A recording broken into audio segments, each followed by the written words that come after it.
football fans such as myself are very wary of, and that is the football clubs, the biggest clubs, they're threatening a strike at the end of November. That would be pretty upsetting for football fans. Yes, what's this all about? That's right. Many people worried about this. About a month from now, the football clubs saying that they're threatening to cancel matches over one weekend. It's all about this super tax, this 75% tax that the French government wants to introduce for people earning more than €1 million. And of course, there are quite a few footballers who are in that pay range. In fact, it's estimated around 120 of them.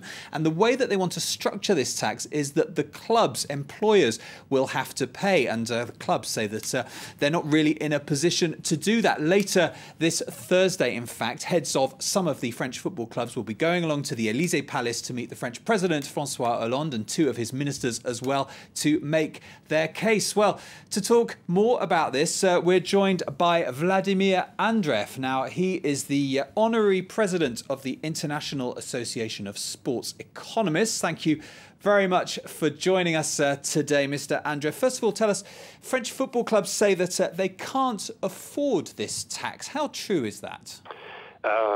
So in the sense that they are rich clubs, but on the other hand, they are in the red.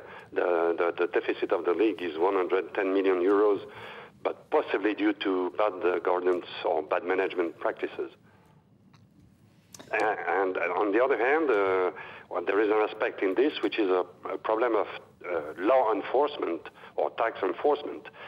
Since the football industry is asking for an exemption, if they don't get this from the president today, they may breach the law, and if they breach the law, they will be really outlawed compared with the other industries which are accepting to pay the tax so far.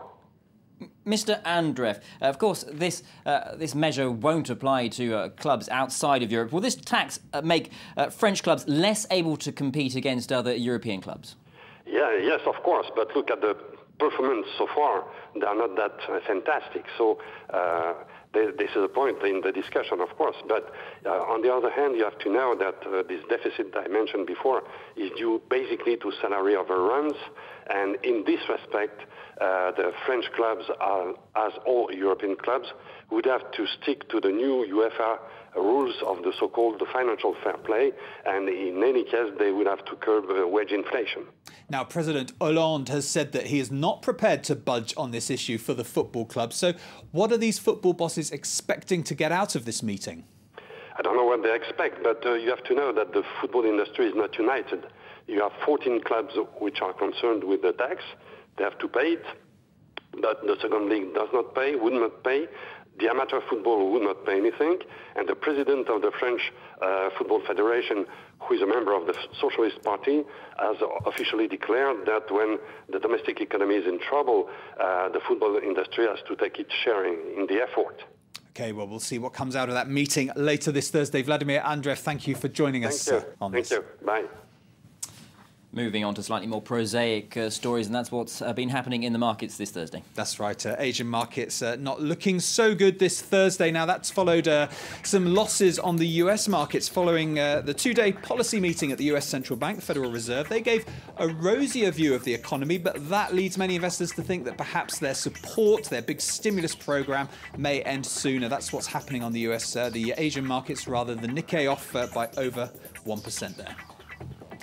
Now, it's a decidedly sporty business bulletin this morning, Matthew. Returning to the football theme, former England player David Beckham looking to extend his business empire, taking over a football league. That's right. We thought we'd do a lot of football in today's programme. David Beckham's out promoting a new book, but he's also been talking about the fact that now he's hung up his football boots, if you like. He would like to be the owner, manager of a club, and he wants to create a new club. Now, this is in the US, where, of course, they're still trying to develop football. He did a lot for that. The Major League Soccer there currently has 19 teams. They want to grow to 24.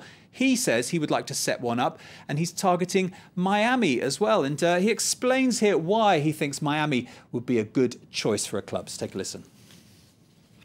It's not 100% Miami yet, but you know, Miami is definitely one of the places where I've looked, and I'm excited. I'm excited about owning a team. I'm excited about bringing a team and being part of the MLS and continuing to be a part of the MLS. in the future. Miami excites me because I think it's a city that is very excitable. I've been to watch the basketball there. I've seen the Dolphins play. You know, it's a city that the people in the city love their sports. Of course, David Beckham has already made a fortune as a player. We'll have to wait and see whether that proves to be the case in his business acumen too for taking over clubs. Matthew, thank you very much for that update. You're watching France 24. Time now for web news, and starting with US lawmakers trying